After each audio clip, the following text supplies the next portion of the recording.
Hello everyone, CTET का examination हो चुका है, लेकिन उसको लेकर के आप लोगों के बहुत सारे प्रॉब्लम्स भी हैं, बहुत सारे क्वेश्चन भी हैं। सबसे पहला क्वेश्चन रोल नंबर को लेकर के आ रहा है।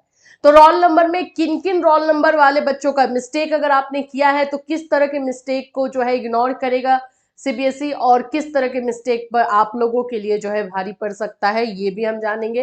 एंड साथ ही साथ नंबर, जो भी बच्चे बॉर्डर लाइन पर हैं, 88 है या फिर 81 है, जो बॉर्डर लाइन वाले बच्चे हैं, उन लोगों का मार्क्स बढ़ने की संभावना कितनी है। डायरेक्टली संभावना पे बात करेंगे, कितनी संभावना है उस पर भी बात होगी।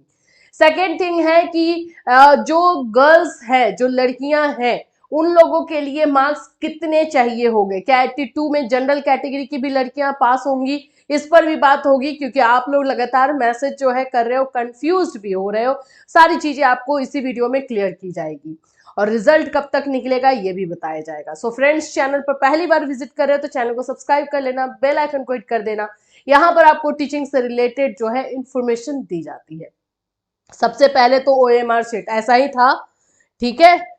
इसमें मिस्टेक आप लोगों ने रोल नंबर वाला पॉइंट उठाते हैं, भाई रोल नंबर वाला मिस्टेक बहुतों से हो गया है। देखो, दो चीजें होती है। अब मानो कि ये ओएमआर चेक होने को जा रहा है, ठीक है, एकदम लॉजिकली समझो, लॉजिक इसके पीछे क्या होता है। तो यहाँ पर जो है आप देखोगे इस ओएमआर में आपका यहाँ रोल नंबर ही आपकी आइडेंटिटी है, पहचान है। अगर आपने इसमें अपना रोल नंबर सही भरा है, ठीक है, इस वाले बॉक्स में अपना रोल नंबर आपने सही भरा है, 2 3 4 5 6 7 8 9 जो भी है, और यहाँ पर गोला करने में, सर्कल करने में आपसे मिस्टेक हुआ है, तो कोई दिक्कत नहीं है, ये तो आपका फिर भी हो जाएगा। मतलब ऐसे वाले बच्चे जिनका रोल नंबर जो है यहाँ पर लिखने में यहाँ पे सही लिख दिया है और सर्कल करने में कुछ इधर उधर प्रॉब्लम की है आपने, तो उनके लिए तो ओके है, चलो ठीक है, रोल नंबर पता चल गया तो हो जाएगा। लेकिन अगर आपने रोल नंबर ही गलत लिख दिया है, यहां पर ही रोल नंबर गलत लिख दिया है, तो फिर तो प्रॉब्लम है, फिर तो प्रॉब्लम है, फिर तो कुछ होना नहीं है। मैं फ्रैंकली मैं बता रही हूँ, फिर तो प्रॉब्लम ही है, प्रॉब्लम है, वो पेंडिंग में चला जाएगा। फिर उसका कैसे रिजल्ट आएगा, किसके नाम पर आएगा, खुद ही सोचो। तो ये सारी चीजें जो है होने वाली है रोल नंबर में। रोल नंबर में किस तरह का मिस्टेक आपने किया है आप देख लेना, क्योंकि रोल नंबर को लेकर के मैसेजेस आपने किए हैं। नेक्स्ट आ रहा है कि कोड को लेकर के, जैसे यहां पर कोड, बुकलेट कोड जो है एम है, ये एम वाला है, ठीक है। तो आपको जो है जो पेपर मिला होगा उसमें भी बुकलेट मिलता है, जो क्वेश्चन पेपर है वो उसमें भी आप लोग का बुकलेट नंबर दिया रहता है, वो उसको लेकर के अगर उसको भी आपने यहाँ सही लिखा है, ठीक है, यहाँ पर सही लिखा है और सर्कल करने में प्रॉब्लम किया है, तो ठीक है, ओके है, वो आप लोगों का आ जाएगा। लेकिन बुकलेट वाला तो है, कोड से भी पकड़ा जाता है कि हाँ ये कोड कौन सा था, तो कोड भी आपने अगर सही डाला है तो हो जाएगा। लैंग्वेज कोड को लेकर के भी प्रॉब्लम आ रही है कि लैंग्वेज कोड में संस्कृत वाला कोड डाल दिया है, तो इन सभी चीजों से उतना ज्यादा प्रॉब्लम नहीं होगा, मैं आपको सही बता रही हूँ, उतना ज्यादा प्रॉब्लम नहीं होगा। प्रॉब्लम जो है यहाँ पे फंसेगा आप लोगों का, और आप लोगों को बुकलेट नंबर भी जो है वो भी आपका होना चाहिए। अदरवाइज ये मतलब ये दोनों मिस्टेक एक साथ नहीं कर सकते हो, कोई एक मिस्टेक होगा तो चल जाएगा, बन जाएगा, ऐसे टाइप का है, ठीक है। तो ये आप लोगों के जो ओएमआर को लेकर के मिस्टेक आप बता रहे हैं वो है। एक और मिस्टेक आप लोग बता रहे हो कि कोई क्वेश्चन का जो है 2 सर्कल आपने फिल कर दिया है। मानो कि ये क्वेश्चन नंबर 7 को 1 नंबर भी कलर कर दिया और 3 नंबर भी कलर कर दिया, तो इसमें मार्क्स ही नहीं मिलता है। इससे ऐसा नहीं है कि कॉपी आपकी पेंडिंग में चली जाएगी या रिजल्ट नहीं निकलेगा, ऐसा कुछ नहीं होगा। इसमें आपको मार्क्स नहीं दिए जाएंगे, आपका मार्क्स नहीं बनेगा, ठीक है। ये वाले में जो है जहां पे ऐसी गलतियां किए होगे वो उसमें मार्क्स नहीं मिलेगा। नेक्स्ट आप लोगों का है कि पासिंग मार्क्स को लेकर के कितना है, ये एक कंफ्यूजन जो है बना करके रखे हुए हो। देखो, सबसे सिंपल तरीके से आपको मैं समझा देती हूँ। पासिंग मार्क्स जो है आप लोगों का जनरल कैटेगरी, ठीक है, के लिए 90 है, सभी के लिए, वुमेन हो मैन हो सभी के लिए।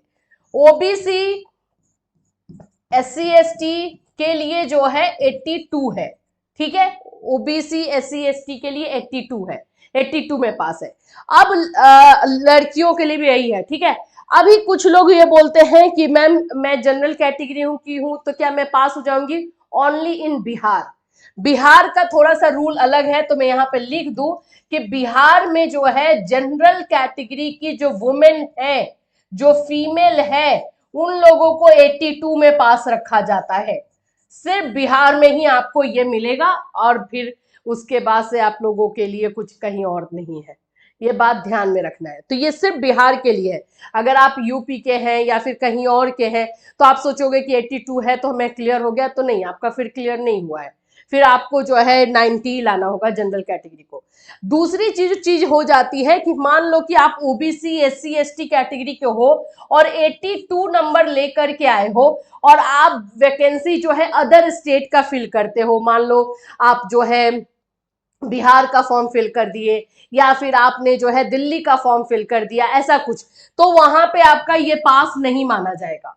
फिर उसके लिए 90 चाहिए। रूल ये है कि जो रिजर्वेशन आपको मिल रहा है आपके अपने स्टेट में मिल रहा है, दूसरे स्टेट में जाने के बाद आप जनरल में ही काउंट होगे।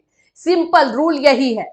तो अगर मान लो कि आप यूपी के हो और आपने 82 मार्क्स ला करके एससी ओबीसी के हो, आपने जो है क्लियर कर लिया, ओबीसी एससी एसटी में से किसी के भी हो, आपने जो है क्लियर कर लिया, तो यूपी में जब वैकेंसी निकलेगी उसके लिए आपका वो सीटेड वैलिड होगा। लेकिन जब वही फॉर्म आप बीपीएससी वाले में आकर के भरना चाहोगे तो वो नहीं रहेगा, वहां पे आपको 90 चाहिए होगा। तो इसीलिए मैं आप लोगों को बोलती हूँ कि टारगेट कभी भी 82 का मत रखो, हमेशा ये रखना चाहिए कि 90 से ऊपर ही चाहिए, चाहे कैटेगरी वाइज भी है तो क्यों नहीं, ठीक है, वैसे करके। तो ये चीजें हैं, ठीक। दूसरी जो नेक्स्ट चीजें हैं कि बाकी सारी जो फीमेल है अदर स्टेट की, उन लोगों को 90 के लिए, जनरल कैटेगरी के लिए 90 ही लाना है, एकदम ये क्लियर चीज रखना है,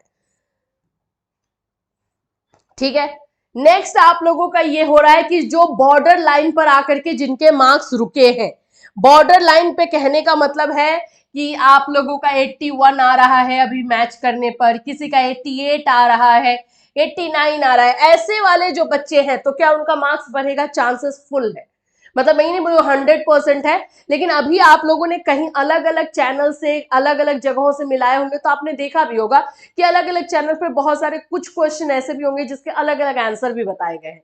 तो ये चांसेस रहता है कि जो भी बॉर्डर लाइन पर आए हैं उनका 1-2 नंबर तो डेफिनेटली जो है हो जाता है इंक्रीज, कि बढ़ जाता है। तो थोड़ा सा आप लोगों के लिए उम्मीद ज्यादा है, ये मैं बोलूंगी। हाँ, अब एकदम 5-6 नंबर से दूर हो आप लोग तो फिर उम्मीद उतनी ज्यादा नहीं है, क्योंकि ऐसा देखा गया, हर बार का देखा गया, कोई ऐसा नहीं है कि पहली बार आप लोगों के साथ ही होगा, हर बार का देखा गया है कि जो आंसर मैच करके रखा जाता है चैनल्स एंड बाकी जगहों से, जब ऑफिशियल आंसर की आता है तो उसमें 2-3 नंबर बच्चों के बढ़ जाते हैं, ऐसा देखा ही गया, ठीक है। तो ये उम्मीद है कि आप लोगों का भी बढ़ जाए, ये अगर जिनका हो जाएगा उनके लिए अच्छी बात रहेगी, है ना।